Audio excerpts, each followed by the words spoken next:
Hi, everyone, and welcome to Sports Broadcasting Center. Along with Zach and Kevin, I'm Brendan, and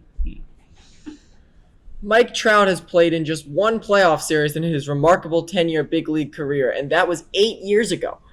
But this might be the year. Trout and regaining American League MVP Shohei Ohtani make a run at October for the Los Angeles Angels. Trout, a three-time MVP, put up historic numbers, and Ohtani continues to impress at the plate and on the mound. Earlier this season, Ohtani hit his 100th career home run, becoming just the second player in MLB history with at least 100 homers as a batter and 250 strikeouts as a pitcher. The other player was Babe Ruth. The Memphis Grizzlies might be a small market team, but they plan to do whatever it takes to keep Ja Morant in the photo. The NBA All-Star is and most improved player in 2022 is eligible for a 5-year max contract extension. Grizzlies general manager Zach Kleiman says he intends to keep the team's core in place, as well as making sure that Morant stays in Memphis for a long period of time. Morant ranked 9th among players in league merchandise this season and led the team to its highest playoff seeding ever at number 2 in the Western Conference, before being eliminated by the Golden State Warriors. the sale of the Denver Broncos could reach $5 billion, but there is no shortage of interested billionaires to buy the NFL franchise. Team president Joe Ellis says the new owner's number one priority will be building a new $2 billion dome stadium, allowing the Broncos to host their first Super Bowl of all time. Chelsea, the Premier League soccer team, sold for $3.1 billion in May, the most ever paid for any sports team.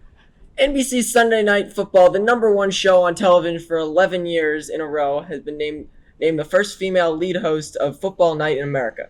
Maria Taylor debuted on the studio show last year as a co-host with Mike Tirico, and will take over this season with Tirico moving into the booth to handle play-by-play.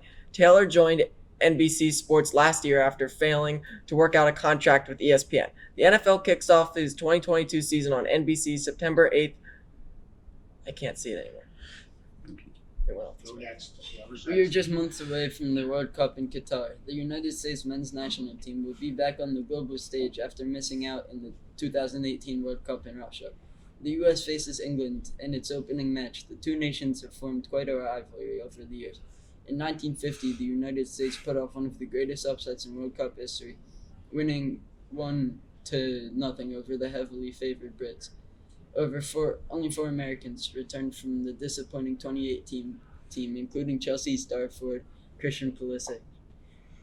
The U.S. team has qualified World Cup, its best finishing since 1930 in the semifinals. The college football season is approaching fast, but the Southeastern Conference is looking ahead to 2025 when Oklahoma and Texas join the SEC, making it a 16-team super conference. The SEC has a goal of every school in football visiting each of the other 15 schools at least once every 4 years.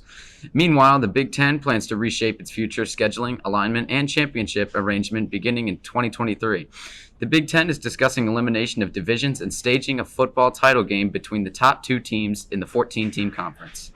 And that's it for a busy day in sports. For my co-anchors, Brandon and Zach, I'm Kevin. Thanks for watching Sports Broadcasting Center.